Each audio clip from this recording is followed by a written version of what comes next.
बच्चों, आज हम एक सिंपल सा एक्सपेरिमेंट करने वाले हैं जो कि आप बचपन से कर। अब जैसे इस प्लास्टिक के बैट को मैं इस पेपर के टुकड़ों के पास अगर लेकर आता हूँ तो आप देखो इनमें कोई अट्रैक्शन नहीं है। बट अभी जैसे ही मैं इस बैट को अपनी शर्ट से रब करता हूँ तो अभी यहाँ पर आप साइंस का जादू देखोगे। अब उस जादू में आप देखोगे ये पेपर्स जो हैं, देखो अभी आपको अट्रैक्ट होते हुए दिख रहे हैं इस बैट के ऊपर। ये देखिए एक पेपर इस पे चिपका, ठीक है ना। तो अभी हुआ क्या, ऐसा तो नहीं है कि भाई यहाँ पर इसमें कोई जादू आ गया, ठीक है ना। अब ये क्यों हुआ, इसके बारे में आज हम इस अब आज के टॉपिक में सीखेंगे। तो हमारा जो आज का टॉपिक है वो है भाई मेथड ऑफ चार्जिंग, किस तरीके से हम बॉडीज पे चार्ज ला सकते हैं। तो 3 तरीके होते हैं जनरली जो हम पढ़ते हैं जिससे हम बॉडी पे चार्ज ला सकते हैं। तो जो पहला तरीका है जो अभी मैंने किया, बाय फ्रिक्शन, ठीक है ना। मतलब दो बॉडी को हम रब करेंगे, ठीक है। तो उसके रब करने से एक बॉडी से दूसरी बॉडी पर क्या होता है भाई, इलेक्ट्रॉन्स ट्रांसफर होते हैं। मतलब एक बॉडी दूसरी बॉडी से इलेक्ट्रॉन्स क्या कर लेती है, चुरा लेती है।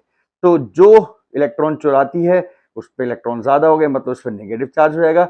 दूसरी बॉडी जिसने इलेक्ट्रॉन्स लूज किए उस पर क्या आ जाएगा, पॉजिटिव चार्ज। जैसे मैं एक एग्जांपल लूं, और इस मेथड से बेसिकली इंसुलेटर्स, जैसे भाई एक बॉडी ए है दूसरी बी है, इन दोनों को हमने क्या किया, रब किया। इनिशियली इन पे चार्ज 0 था, मतलब ये न्यूट्रल थी दोनों बॉडी। अब मैं रब करूंगा, रब करने के बाद हम देखेंगे कि एक बॉडी पर अगर प्लस क्यू चार्ज आया है तो दूसरे पे क्या आएगा, माइनस क्यू चार्ज आएगा। कंजर्वेशन ऑफ चार्ज को भी ये यहाँ पर क्या करना चाहिए, सेटिस्फाई करना चाहिए, ठीक है ना। तो इस मेथड से हम क्या कर सकते हैं भाई, बेसिकली इंसुलेटर्स को चार्ज कर सकते हैं। तो this method is use to charge insulators, ठीक है। तो ये एक तरीका हो गया जिसमें हम रब करते हैं। और कौन सी बॉडी इलेक्ट्रॉन लूज करेगी, जिसका वर्क फंक्शन कम होगा। वर्क फंक्शन बेसिकली क्या होता है भाई, एनर्जी जो चाहिए मिनिमम एक इलेक्ट्रॉन को एक बॉडी के सरफेस से बाहर निकालने के लिए, ठीक है ना। तो ये इसकी पहली कहानी। और दूसरे टाइप का जो हमारे पास मेथड होता है जिसमें हम बेसिकली क्या कर सकते हैं भाई, कंडक्टर्स को चार्ज कर सकते हैं। तो second method is by conduction. Bye conduction मतलब हम ये बोल सकते हैं दो बॉडीज, ठीक है ना, और दोनों कंडक्टर्स होनी चाहिए। यहाँ पर एक पहली कंडीशन ही रहती है, उसमें से एक चार्ज होनी चाहिए। जैसे ए बॉडी है, इस पे चार्ज क्यू है, दूसरी बॉडी हमारे पास बी है, ये न्यूट्रल है।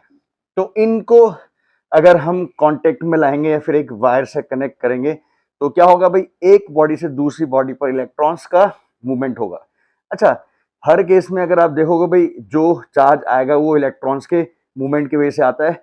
भाई प्रोटॉन्स का मूवमेंट नहीं हो सकता, वो न्यूक्लियस के अंदर होता है जो बहुत ही बड़े फोर्स से बाउंड रहते हैं, ठीक है। किसके साथ, न्यूक्लियस के अंदर न्यूट्रॉन्स और प्रोटॉन्स के फोर्स की वजह से, ठीक है। अब मैं क्या करूंगा भाई, इनको एक वायर से कनेक्ट कर दूंगा। जैसे ही हम इसको एक वायर से कनेक्ट करेंगे तो एक बॉडी से दूसरी बॉडी पर इलेक्ट्रॉन्स का मूवमेंट होता है, और वो तब तक होता रहेगा जब तक दोनों बॉडीज का पोटेंशियल सेम ना हो जाए।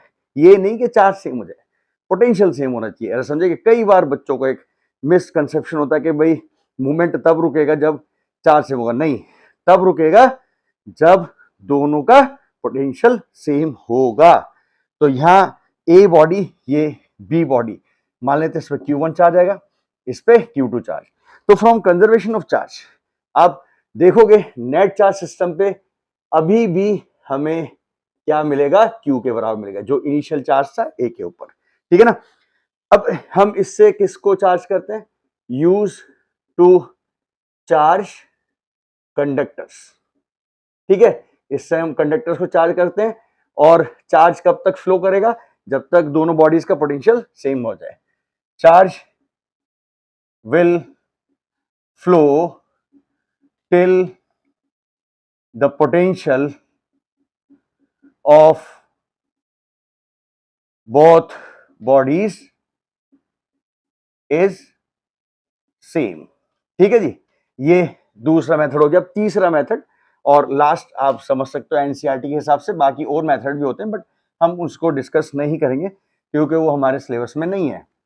ऑल्दो पढ़ते हैं हम उनको बट हमें अभी नहीं पढ़ना। एनसीईआरटी के हिसाब से 3 ही है तरीके हैं जिससे हम बॉडीज को चार्ज करें। भाई बाय इंडक्शन, बाय इंडक्शन मतलब आप समझ सकते हो कि भाई जैसे बोलते हैं खरबूजा खरबूजे को देख के रंग बदलता है, तो वैसे ही यहाँ पर होता है एक बॉडी हम चार्ज दूसरी बॉडी के सामने लेकर आते हैं, तो वो चार्ज बॉडी की वजह से जो दूसरी बॉडी है उस पर इक्वल और अपोजिट चार्ज इंड्यूस होता है पास वाले सरफेस से। मान लो जैसे हमारे पास ये कोई बॉडी है, कंडक्टर भी हो सकती है, इंसुलेटर भी हो सकती है, उससे कोई फर्क नहीं पड़ता। मान लें इसमें प्लस क्यू चार्ज है टोटल।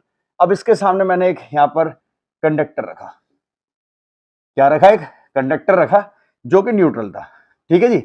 अब क्या होगा भाई, ये जो पॉजिटिव चार्जेस हमें पता है इन्हें प्यार होता है नेगेटिव चार्जेस से, मतलब इलेक्ट्रॉन से, तो ये इलेक्ट्रॉन्स को अपनी तरफ खींचेंगे, मतलब इसके पास वाले सरफेस पर यह आ जाएगा इक्वल और अपोजिट चार्ज इंड्यूस होगा, मतलब माइनस क्यू। अब दूसरी तरफ क्या हुआ भाई, इलेक्ट्रॉन्स कहीं से तो आए होंगे ना, तो दूर वाले सरफेस पर भी डेफिशिएंसी हो जाएगी किसकी, इलेक्ट्रॉन्स की। तो यहां पर जो होगा वो क्या आ जाएगा, इक्वल पॉजिटिव चार्ज आएगा, मतलब अभी भी ये बॉडी ओवरऑल न्यूट्रल ही है। तो अगर मैं इसको हटा दूं तो हटाने से क्या होगा, फिर से ये बॉडी जैसी थी वैसी दिखेगी, कोई चार्ज नहीं आएगा। तो इसको हम अगर परमानेंटली चार्ज लाना चाहते हैं तो दो तरीके से ला सकते हैं। पहला तरीका, हम इस के सरफेस को ग्राउंड कर दें या फिर अर्थिंग कर दें, ग्राउंड या फिर अर्थिंग। अब इसमें होता क्या भाई, हमें एक चीज पता है कि earth is a very good source of electrons, मतलब एक सकते भाई इनफाइनाइट इलेक्ट्रॉन्स है उसके पास। तो इलेक्ट्रॉन्स का मूवमेंट होगा कहां से, अर्थ से इस बॉडी के ऊपर। तो इधर के जो चार्जेस हैं वो क्या हो जाएंगे, न्यूट्रलाइज हो जाएंगे। इस बॉडी पर अब ओवरऑल क्या आ जाएगा भाई, नेगेटिव चार्ज आ जाएगा, ठीक है। इवन हम इसका कांटेक्ट अगर अर्थ से हटा देते हैं, ठीक है ना। तो अब ये जो हमारी चार्ज बॉडी थी, ये रहे ना रहे, इस पर अपने को क्या दिखेगा, एक माइनस क्यू चार्ज देखने को मिलेगा। अच्छा, कोई जरूरी नहीं कि बॉडी कंडक्टर हो, इंसुलेटर पे हो सकता है। जैसे अभी मैंने आपको दिखाया कि भाई मैं बैट को रब करके पेपर के पास लाया, पेपर तो वहां पर क्या है भाई, इंसुलेटर है, कंडक्टर नहीं है। तो उसपे भी क्या हुआ था कि चार्ज इंड्यूस करा उस बेसिकली बैट ने किसके पास वाले सरफेस पर, किसके, पेपर के अपोजिट चार्ज। अपोजिट चार्ज क्या करते हैं, अट्रैक्ट करते हैं। तो इसी वजह से वो पेपर अट्रैक्ट हुआ किसके साथ, किसके साथ, बैट के साथ। तो अगर हम देखें भाई क्यू इंड्यूस जो होगा बेसिकली किसी भी बॉडी पर, वो किसके होगा, क्यू जो एक्चुअली तुम्हारे पास बॉडी है इंड्यूस करने के लिए यूज हुई है, उस पर जो चार्ज है 1 माइनस 1/k। के जो है यहां पर, this is dielectric constant, ठीक है ना। उस मटेरियल का डाइलेक्ट्रिक कांस्टेंट है जिससे बॉडी बनी है। कंडक्टर्स के डाइलेक्ट्रिक कांस्टेंट इनफाइनाइट होता है, ठीक है ना। इंसुलेटर्स के डिपेंडिंग कौन सा मटेरियल है उसके हिसाब से उसकी के की वैल्यू रहती है।